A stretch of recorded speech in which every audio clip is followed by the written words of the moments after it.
Hello everyone, welcome to EnviroPioneers. In this video, we will continue with our last topic, that is outdoor sound propagation. When sound waves travel in an open space, there may be gradual loss of the energy because of the geometrical spreading.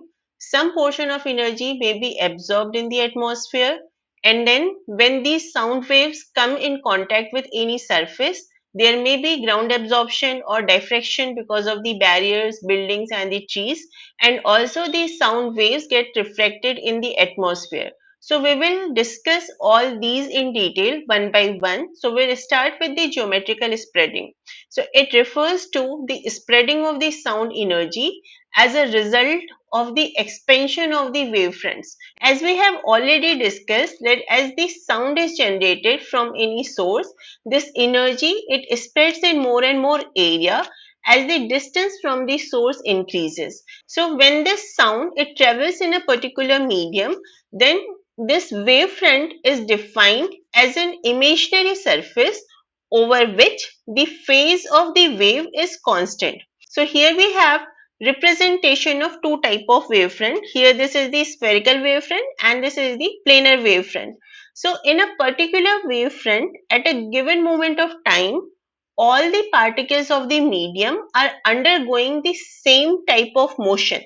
As the intensity of the sound wave is defined as the power per unit area, so in the simplest case of the sound source where the sound waves are getting spread spherically in all the direction, the intensity is defined by P by 4 pi r square. And this represents the power per unit area on a spherical wavefront of the radius r. When we have a point source, the wavefronts are spherical, and in this case the wavefront spreading it results in the reduction of 6 decibel per distance doubling, and most of the sources they appear to be the point source when the receiver is at a sufficient distance from them. So in the case of the point source, the energy it spreads out in the spherical manner, and यहाँ पे अगर हम distance double कर रहे हैं तो जो sound level है that will reduce by 6 decibel. For understanding this, we have here one example. Suppose here we have a vibrating object from which the sound waves are getting generated. So at a distance of 2.5 meter from this particular object, the sound level is 90 decibel. Suppose if we double the distance to 5 meter, and यहाँ पे जो sound level होगा वो कितना होगा? That will be 90 minus 6. So here we'll be having the sound level 84 decibel. Now if we again double the distance to 10 meter, यहाँ पे ये 5 meter था, now it is 10 meter. So the sound level at the distance of 10 meter will be 84 minus 6, that will be 78 decibel. So point source के case में, because here we are having the spherical wavefront, तो अगर हम distance double कर रहे हैं तो sound level will decrease by 6 decibel. So जैसा हमने यहाँ देखा at a distance of 2.5 meter it was 90 decibel. So when we are doubling to 5 meter, यहाँ पे 90 minus 6 84. Again जब हम इसको double कर रहे हैं to distance of 10 meter, 84 minus 6 78 decibel. For a line source, the example of which is highway traffic. So in this case, the wavefronts are cylindrical, and here the wavefront spreading it results in reduction of 3 decibel per distance doubling. Suppose the sound level at a distance of R1 from the line source is 90 decibel, और अगर हम यहाँ पे एक distance double कर रहे हैं to R2, तो यहाँ पे जो sound level होगा that will be 90 minus 3 87 decibel. Now if we further double the distance, again the sound level will decrease by 3 decibel. तो यहाँ पे 87 था, now it will become 84 decibel. तो दोनों ही केस में अगर हम साउंड सोर्स से दूर जा रहे हैं तो intensity will decrease, but in the spherical spreading there is reduction of 6 decibel per doubling the distance, while in the cylindrical spreading it is the reduction of 3 decibel per distance doubling. This is important because on this concept we have several questions in the entrance exam as well as UGC net exam. Next is atmospheric absorption. So as this sound travels through the air, a small proportion of it may be absorbed and is converted to heat. Some portion of energy is lost due to the friction between the air molecules, and also this sound energy, it sets the vibrations in the molecules of the oxygen and nitrogen in the air. And because of all these factors, there is absorption of the sound energy in the atmosphere, and the high frequencies are much more affected by the atmospheric absorption in comparison to the low frequencies. And this atmospheric absorption, it increases linearly with distance. So for the small distances up to few hundred meter, this atmospheric absorption is generally ignored क्योंकि इसका जो effect है that is very less in comparison to that of spherical spreading. लेकिन अगर long distance propagation है, जिसका example यहाँ पे mention है aircraft noise, so in this case the absorption effect is not ignored, and this atmospheric absorption, it depends on the temperature and the relative humidity. Low values of the relative humidity and temperature, it causes very less absorption, and also there is monthly and the diurnal variation in the relative humidity and temperature, and because of this there is large variation in the atmospheric absorption of the sound energy. Relative humidity, it reaches its maximum soon after the sunrise and is minimum in the afternoon when the temperature is highest, and this diurnal variation is greatest during the summer. Now coming to surface effect, in this we will see about the ground absorption and attenuation due to barrier and trees. Suppose if we have a source at a particular height from the ground, तो यहाँ पे जो sound waves generate हो रही हैं, they will travel in the spherical manner in all the direction. So some portion of this sound will travel as the direct wave, और जो portion ground की तरफ जा रहा है that will get reflected from this ground and it will reach to the receiver. So this ground effect, it is mainly when we have both the source and receiver close to the ground but at a certain elevated height, and this is the result of interference between the sound traveling directly from source to receiver and the sound which is reflected from the ground. There are two types of interference, constructive interference and destructive interference. Suppose if there is overlapping of two sound waves which are in same phase, तो वहां पे sound will get amplified और इसको हम कहते हैं constructive interference. लेकिन अगर दो sound waves just opposite phase के हैं तो there the energy it get nullified और इसको हम कहते हैं destructive interference. अब इस प्रोसेस को यहाँ पे हम ग्राउंड एब्जॉर्प्शन कह रहे हैं, लेकिन ये जो इंटरेक्शन है that involves the interference, so there can be enhancement of the sound if it is associated with the constructive interference, or there may be total decrease in the sound level if it is resulting from the destructive interference. Whether there is constructive interference or destructive interference, it depends on the type of surface on which this sound wave is incident.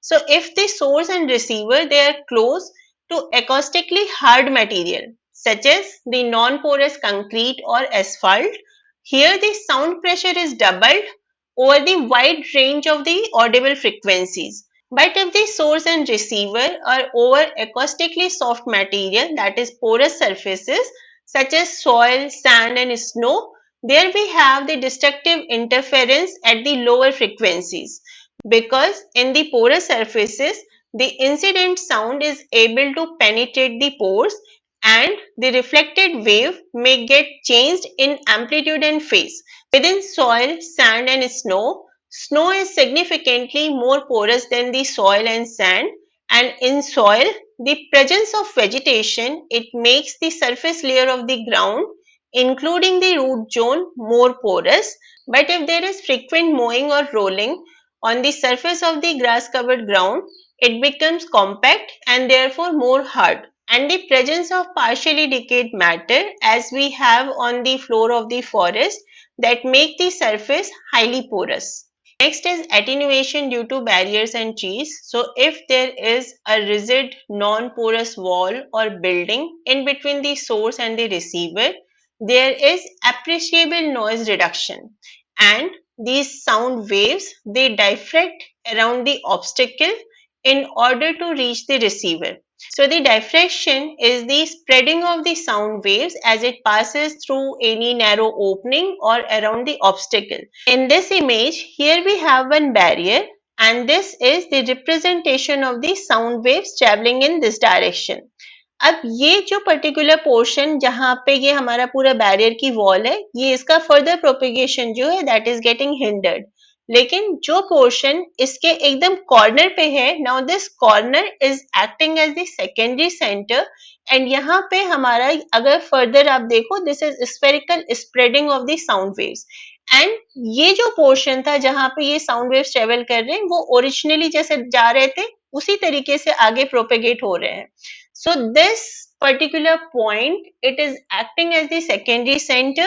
So here we can see the diffraction of the sound waves. In this image, here we have two type of obstacle.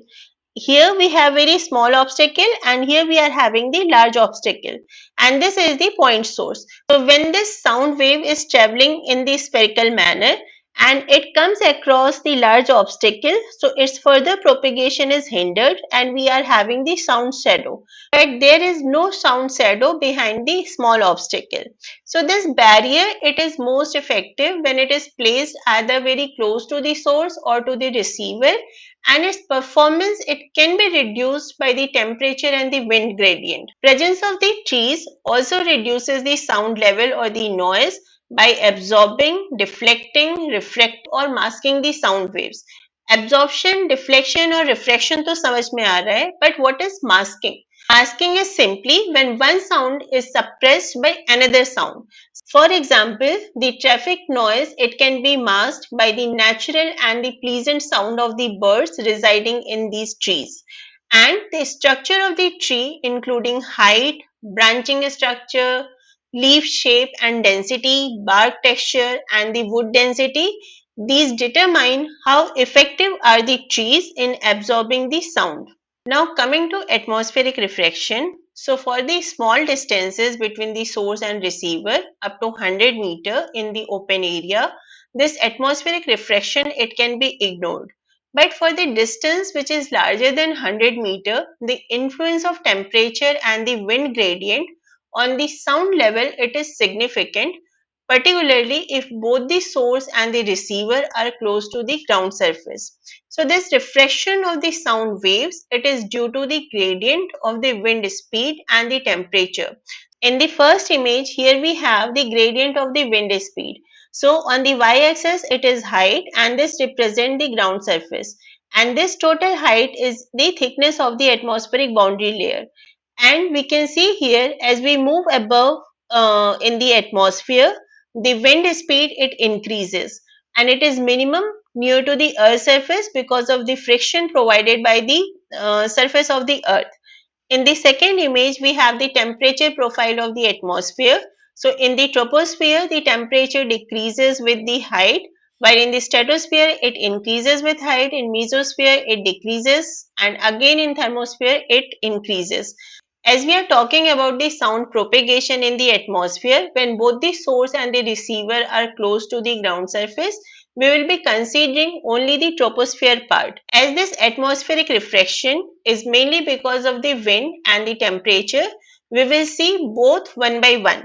So temperature, it plays very important role in regulating the speed of the sound, and the sound speed in the atmosphere, it change as the function of the temperature T, and it can be defined by this formula, where C naught is the sound speed at temperature T naught, and here we have the temperature in Kelvin. तो अगर हमको किसी particular temperature पे speed of sound देखनी है, तो because the temperature it is in the numerator part, तो जितना ज्यादा टेम्परेचर उतना ज्यादा ये speed. So sound propagation, it depends on the air temperature, and higher temperature, it yields the faster sound propagation. In the presence of gradient, whether it is a temperature gradient or wind gradient, the effect is the refraction of the sound waves in the direction of lower sound velocity. If you keep this particular point in your mind, it will be very easy to understand the further concept. ये image हमने पहले भी discuss किया था कि जो temperature gradient है atmosphere में, that may be because of two reason. One is the direct fluctuation of the temperature and second if there is presence of water reservoir. तो जहां पे भी हमारे सरफेस वाटर बॉडीज हैं, उसके जस्ट ऊपर की जो एयर है that will be cooler and above a certain height it will be having the warmer air. And if there is source of sound, तो जो ये साउंड वेव ट्रेवल कर रहे हैं, if it comes across the temperature gradient, तो जो portion cooler air में travel कर रहा है उसकी स्पीड कम होगी and then which is travelling in the warmer air उसकी स्पीड इंक्रीज हो जाएगी. तो अभी हमने जस्ट इसके पहले जो लाइन देखी that the effect is reflection of the sound waves in the direction of the lower sound velocity. तो अगर हम इस इमेज में वापस देखें, यहाँ पे हमारा लोअर साउंड वेलोसिटी है and here we have the high sound velocity. So we can see that the refraction is downwards towards the ground surface. Now this is the diurnal fluctuation of the temperature gradient. In the troposphere, we have the decrease of the temperature with height. So this is the normal pattern where we have the warm air near to the surface and जैसे जैसे हम height में ऊपर की तरफ जा रहे हैं, we are having the cool air and cooler air. So this pattern is mainly because during the daytime when there is solar insolation, the earth surface it gets heated and the air which is in immediate contact with this earth surface that get heated and because of this we are having the warm air near to the surface. But जैसे जैसे हम ऊपर की तरफ atmosphere में जा रहे हैं, the temperature it gets decreases. So this is the normal pattern. But in the late evening or in the night, we can see there is change in the temperature gradient. Here we have the cool air near to the earth surface, then we are having overlying warm layer of air and again we are having the cool air. So this change in the gradient of temperature, it is referred as the thermal inversion, where we are having the cold air suppressed by the warm air. This mainly occurs because of the radiative cooling of the earth.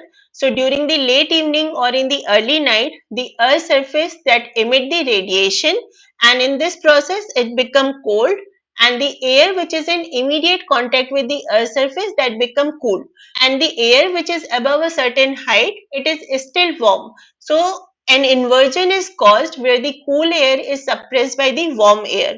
So this temperature gradient during the daytime and nighttime it plays very important role in the sound propagation. So during the day the sound waves which are traveling closer to the ground they propagate faster in comparison to the one which is traveling above a certain height. तो यहाँ पे हमारा faster speed है और यहाँ पे हमारा कम speed है. So the refraction is upward and this creates a shadow zone where the sound pressure is zero and these rays are tangent to the ground surface. So दिन के समय में we are having the refraction upward away from the ground surface and also we are having the shadow zone.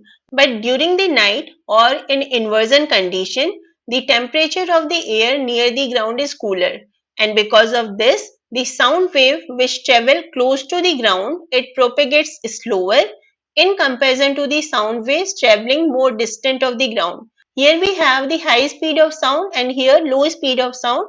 Thus, the refraction will be downward towards the ground. This is the comparison of the sound propagation during the daytime and during nighttime. So during daytime, we are having the upward refraction of the sound, while in the nighttime, we are having the downward refraction of the sound. And this is the reason that we are able to hear more distant sound during the night. Next parameter is wind, and as we saw, there is vertical wind velocity gradient above the ground, and this mainly exists due to the friction between the moving air and the ground. And the wind speed profile, this is strongly dependent on the time of the day because of the sun's radiation on the earth's surface, weather condition, and the nature of the surface. The speed of sound waves is relative to that of the medium through which they travel. Thus, the relative velocity of the sound is the sum of the sound velocity that is given by c and the wind velocity that is given by u.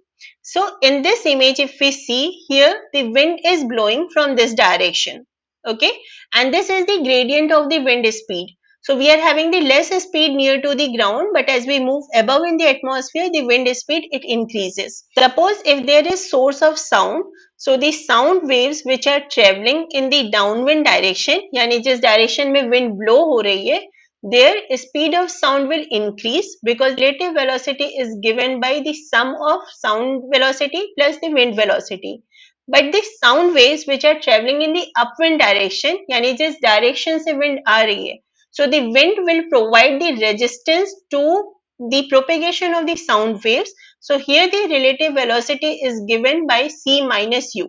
So as a result of the gradient in the wind speed and the resulting change in the sound velocity which it causes, in the downwind direction the combined velocity it increases with height, क्योंकि जो wind speed है that increases with height in the atmosphere. तो जो relative speed of sound है that will also increases with height. और हमने इसके पहले क्या पढ़ा था that the refraction will be towards the lower sound velocity. So in the downwind direction जो speed of sound है that is less in the lower part of the atmosphere and it is more in the upper part of the atmosphere. So refraction is downward towards the ground.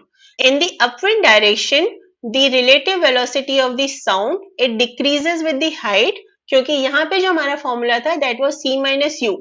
And as we saw that the wind speed it increases with height in the atmosphere, तो जो relative sound speed है that will be less in the upper part of the atmosphere and it will be more in the lower part of the atmosphere. तो यहाँ पे जो refraction है that will be towards upside, refracting away from the earth surface, and here it creates a shadow zone where no direct sound penetrates. So in the downwind direction, due to refraction towards the ground, we'll be having the higher sound level from the noise source, while in the upwind direction, because of the upward refraction of the sound, we are having the lower sound level from the noise source. And in the upwind direction, we are having the shadow zone, while the downwind direction, it provides favorable condition for the propagation of sound and ensures good audibility over the larger distance. अभी जो हमने temperature and wind का effect देखा speed of sound पे, there the atmosphere was characterized by vertical profile of both temperature and wind. But in the real atmosphere, there is random fluctuation of the wind and temperature, and it causes the fluctuation in the amplitude and the phase. And this fluctuation, it can occur in the scale of several hours or even longer, or it can be in the faster scale of second or minute. And these fluctuations are known as the atmospheric turbulence. And this turbulence, it can be composed of the vertical movements up and down which may exist in the atmosphere at that particular level. And this results in the parcels of air of differing temperature and humidity which can cause the condensation. So the turbulence in the atmosphere will cause the sound fluctuations, the amplitude of which generally increases with the frequency and with increasing distance. So in the first part, we have the temperature gradient and the sound propagation in absence of wind. So this is during the daytime. So we are having the upward refraction of the sound and also the presence of the shadow zone. And this is during the inversion condition or during night time. So we are having the downward refraction of the sound.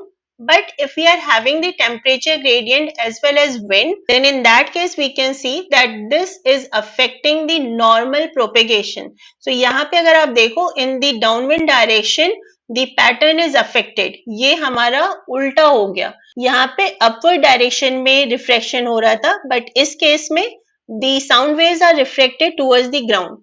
And if we compare for the night time, we can see in the normal condition, we are having the downward refraction of the sound, but we can see that in the upwind direction, the normal pattern is affected. So when we are considering the effect of both temperature and the wind gradient on the sound propagation, the effect on the refraction, it cannot be predicted. The sound propagation in the outdoor environment, it is more complex in comparison to the sound propagation in indoor environment, because here the sound waves are affected by the geometrical spreading, atmospheric absorption, surface effect and the atmospheric effect. These are the references from where the content for indoor and the outdoor sound propagation videos have been taken. Best wishes and thank you.